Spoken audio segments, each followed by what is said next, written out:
পরকীয়া শব্দটি শুনলেই চোখের সামনে ভেসে ওঠে একটি সংসার ভাঙ্গার দৃশ্য। কিন্তু আপনি কি জানেন যে পরকীয়া শুধু একটি সামাজিক অপরাধী নয়, পরকীয়ার জন্য সরাসরি জেল ও জরিমানার বিধান রয়েছে। অনেকেই ভাবেন যে পরকীয়া করলেই বুঝি ডিভোর্স হয়ে যায়, কিন্তু আইন বলছে ভিন্ন কথা। আপনার সামান্য ভুলে হতে পারে 5 বছরের জেল। কিন্তু প্রশ্ন হলো যে এই শাস্তি কি প্রেমিকের হয় নাকি প্রেমিকার হয়, নাকি দুজনেরই হয়? আজকে আমরা জানবো যে পরকীয়ার বিষয়ে বাংলাদেশের আইন কি বলে, কিভাবে পরকীয়ার মামলা করতে হয় এবং আইনের বিভিন্ন ফাঁকফোকর।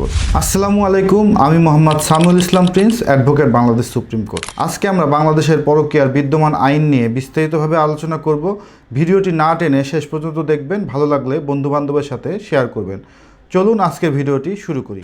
সহজ কথায় পরকীয়া বলতে বোঝানো হয়েছে যে বিয়ে ব্যতীত কারোর সাথে সম্পর্ক গড়ে তোলা। কিন্তু আবেগের ভাষা আর আইনের ভাষা এক নয়। বাংলাদেশের আইন অনুযায়ী দণ্ডবিধি 1860 এর ধারা 497 এ ব্যভিচারের বিষয়টি উল্লেখ রয়েছে। বাংলাদেশে বিদ্যমান কোনো আইনেই পরকীয়া শব্দটি আপনারা দেখবেন না। মূলত পরকীয়ার জন্য ব্যভিচারের আন্ডারে মামলা দায়ের করতে হয়।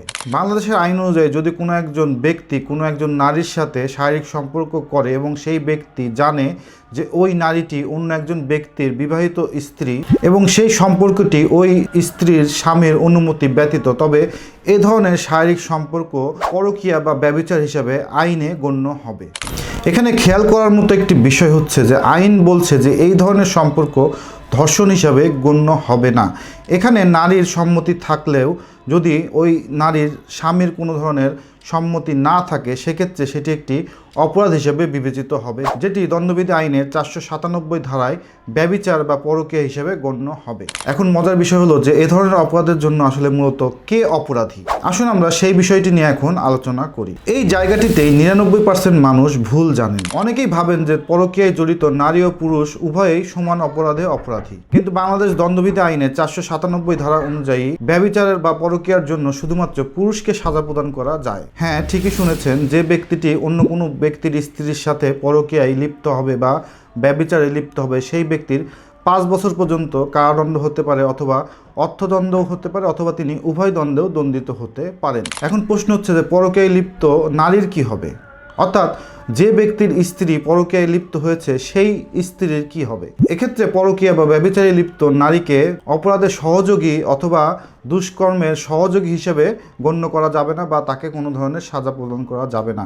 এটি আইনে সুস্পষ্টভাবে উল্লেখ রয়েছে। আইনের চোখে নারীকে এক ধরনের পরিস্থিতির শিকার বা ভিকটিম হিসেবে দেখানো হয়েছে। তাই পরকীয়ার জন্য কোনো বিবাহিত নারীকে বাংলাদেশের আইনে শাস্তি প্রদানের কোনো বিধান নেই। এখানে মনে রাখবেন যে পরকীয়ার জন্য নারীর কোনো সাজা নেই, পুরুষের 5 বছরের জেল বা জরিমানা হতে পারে। এখন প্রশ্ন হচ্ছে যে আপনি কি চাইলেই পরকীয়ার মামলা ঠুকে দিতে পারবেন কিনা?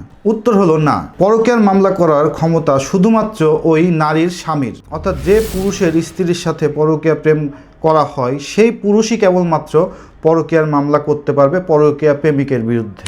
অর্থাৎ পরকীয়া প্রেমিকের স্ত্রী বা অন্য কেউ পরকীয়ার মামলা দায়ের করতে পারবে না। কেবলমাত্র যে নারীর সাথে পরকীয়া প্রেম করা হয়েছে সেই নারীর স্বামী পরকীয়ার মামলা দায়ের করতে পারবে। এখন প্রশ্ন হচ্ছে প্রমাণ করবেন কিভাবে? মুখের কথা তো আর আদালত বিশ্বাস করবে না।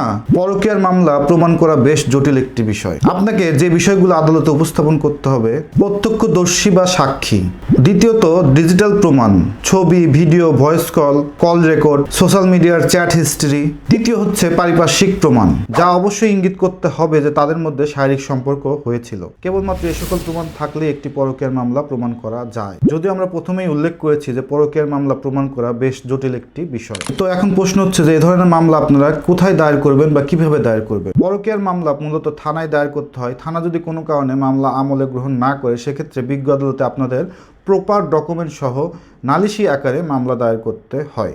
এক্ষেত্রে আপনারা অবশ্যই বিজ্ঞ আইনজীবীর পরামর্শ মোতাবেক বিজ্ঞ আদালতে মামলা দায়ের করতে পারবেন। তো পরিশেষে বলা যায় যে আইন তার নিজস্ব গতিতে চলে। অনেকেই মনে করেন যে 1860 সালের আইনটি বর্তমান সময়ের সাথে সামঞ্জস্যপূর্ণ নয়, কারণ এখানে নারীকে শাস্তির আওতার বাইরে রাখা হয়েছে, যা নিয়ে বর্তমান সমাজে প্রচুর বিতর্ক রয়েছে। প্রতিবেশী দেশ ভারতে এই বিধানটি বাতিল করে নারী ও পুরুষ উভয়কেই শাস্তির আওতায় আনা হয়েছে। কিন্তু বাংলাদেশে এখন পর্যন্ত এই 1860 সালের আইনটি পরিবর্তন বা সংশোধন করা হয়নি। মনে রাখবেন যে পরকীয়া একটি সাজানো সংসারকে মুহূর্তেই তছনছ করে দিতে পারে। তাই আবেগে বশীভূত না হয়ে আইনের প্রতি শ্রদ্ধাশীল হন।